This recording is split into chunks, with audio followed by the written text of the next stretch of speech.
Hi everybody, thank you so much for tuning into the workshop. I'm going to go ahead and get started. My name is John. I had the opportunity of creating a workshop on housing rights for queer, Black, Indigenous people of color through our space. And this slide will basically cover, or this workshop will basically cover the rights you as a queer, Black, Indigenous person of color have as a tenant and to protect your housing rights. So a little bit about me. I already said my name is John. My pronouns are they, them. In my free time, I love to skateboard. I'm going to Santa Monica College currently, and I study film. You can see some of my favorite films right here. My favorite director, her name is Agnes Varda. I really recommend her films if you get the chance to see them. I'm Ecuadorian. I grew up first generation, low income, queer, and all of these things have really shaped me to have shaped my passions and who I am today. So that takes me to why I felt the need to design a workshop on housing. Now, I already explained that because of my identity, I feel like that's really heavily influenced the way that I interact with the world and the problems that I encounter. First and foremost, I believe that housing is a human right. And with that, of course, takes me to this quote by Audre Lorde. There is no such thing as single issue struggle because we do not live single issue lives. The reason I included this quote was because I feel a lot of the times that things that make us who we are, our race, our gender identity, our sexuality, they exacerbate these already complex issues such as housing. So it's important to make sure that whenever we do talk about housing, we make sure Black, Indigenous, queer folks are included in the conversation. That brings me to my next slide. America has a history of doing everything with its power to keep neighborhoods racially homogenous. So what that means is there's a lot of effort in the form of legislation to keep neighborhoods white. You have the term redlining, which we'll get into when we discuss the Housing Act of 1934. Essentially, predominantly Black and brown neighborhoods were redlined, which basically means that banks were given the green light to deny them loans. You can see in the picture, there are certain sections where they're highlighted red. So those sections, the people living in them were most likely predominantly Black and brown, and were denied loans from banks. And as a result, that's how homeownership was prevented. When we look at our GI Bill, the GI Bill promised World War II vets loans to buy houses, to establish businesses, farms. However, African American vets were discriminated against in the process of buying a home. So the GI Bill and the Housing Act of 1934 contributed to the segregating of neighborhoods. Then when we look at the Fair Housing Act, which tries to combat this racial discrimination when in the process of purchasing a home by outlawing blatant discrimination based on race, colors, religion, sex, or national origin, we see that despite the Fair Housing Act trying to combat this issue, it didn't give the power to file lawsuits or take definitive legal action. So we see this trend of harmful legislation that leads to segregation, and then legislation that tries to address this problem. However, we see with the Fair Housing Act that even though it tries to combat this issue, it doesn't fully address it and instead sort of dances around the problem. Now that we have a little context on national housing legislation, I'm going to focus on legislation at a local level. We have things like the RRSO, you can see it in yellow text, Residential Rent Stabilization Ordinance, that was established in 2019 by grassroots organizations like the Hayward Collective and the East Bay Democratic Socialists of America. Hayward originally had an RRSO in 1983, or since it's been unaltered since 1983, that wasn't really serving the community the way it should have. I want to clarify that although I'm focusing on the Hayward Collective and East Bay Democratic Socialists of America, I don't want to say that they are the sole reason that the new RRSO came to be in 2019.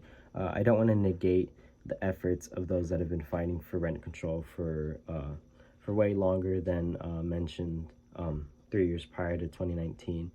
I feel that 3 years before 2019 marks when rent control was taken seriously by city council members and not brushed off. It was really brought to the forefront of the discussion when it came to housing. So the residential rent stabilization ordinance can be divided up into two sections. It labels explicit rent protections and tenant protections. So rent protections can be divided by allowable rent increases and rent dispute resolution process. So what it means is it lays out the amount that rent is allowed to be increased. So right here it says annual rent increase. A landlord may increase a tenant's rent once in a 12-month period by 5% or less than the tenant's current rent. The 5% only refers to buildings built before 1979 and excludes the single-family homes, condos, and townhomes.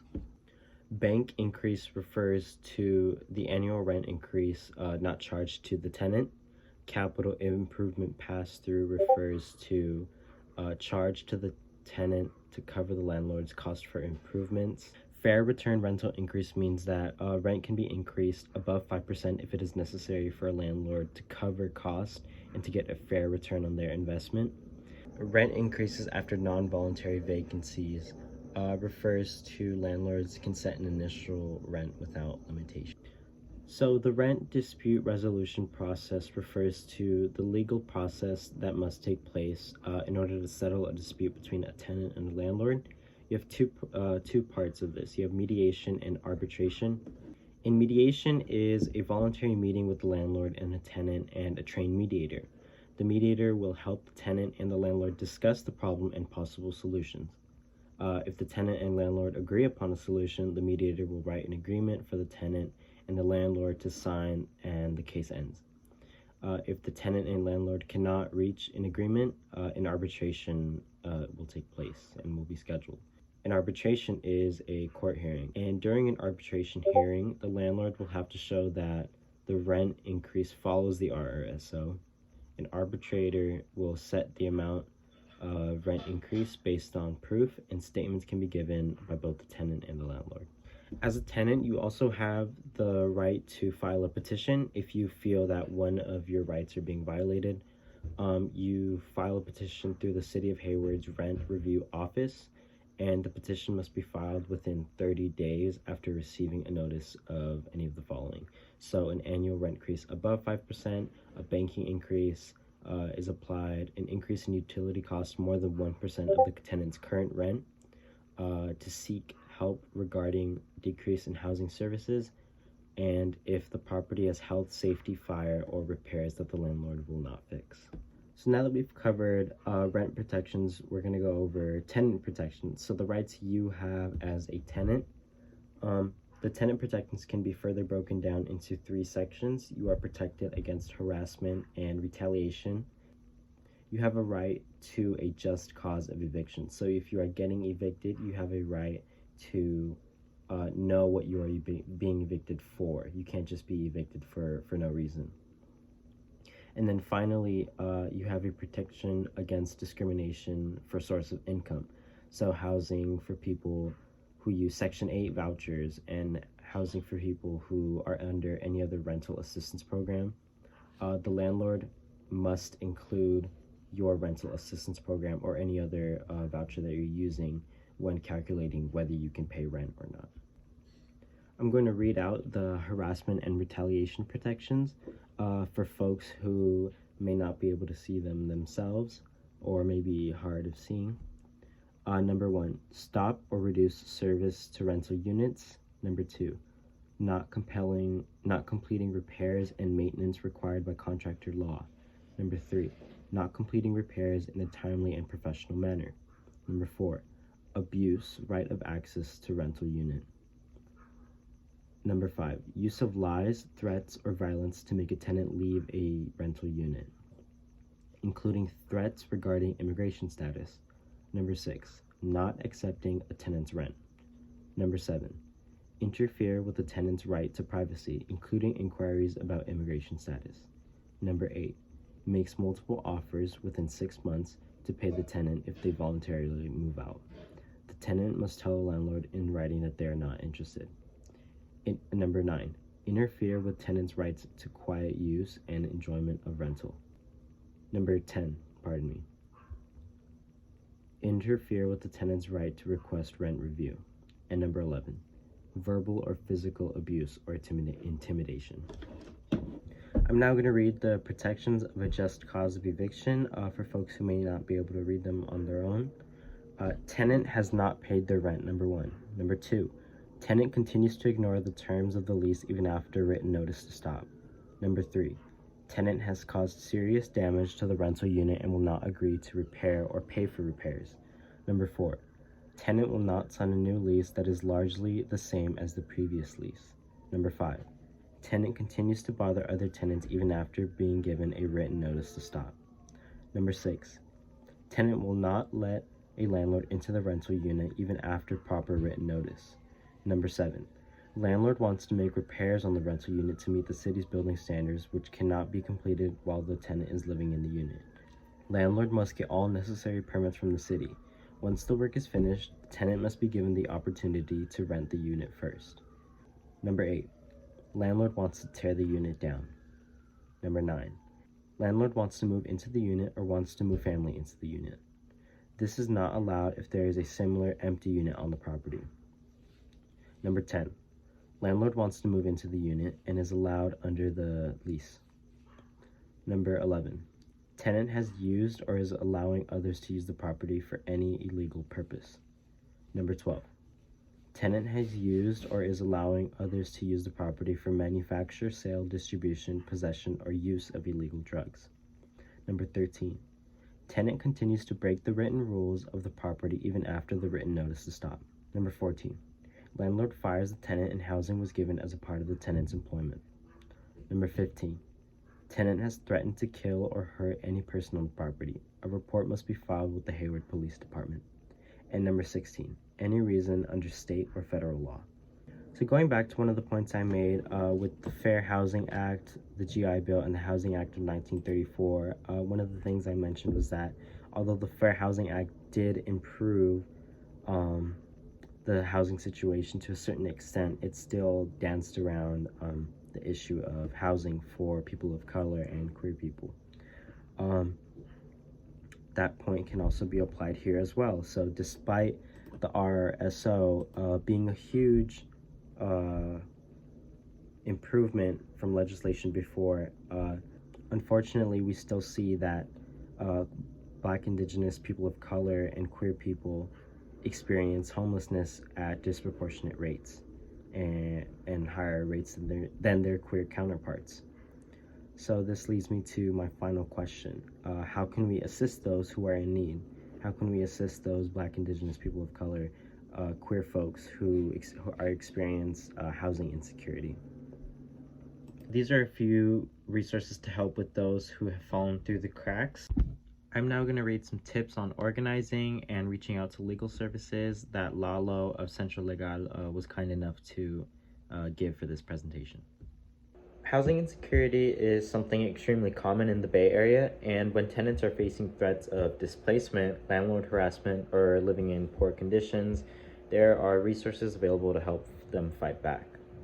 If a tenant receives an eviction notice, they should immediately call a legal service provider like Centro Legal de la Raza to check in about the next steps and if the notice is even valid. But just because a tenant receives a notice does not mean they need to move out. It's only maybe the beginning of a legal process.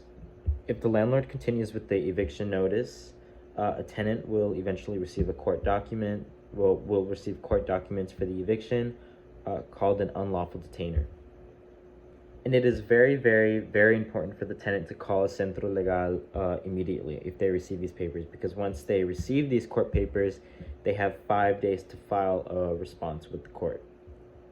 They can automatically lose the case if they do not reply to these documents.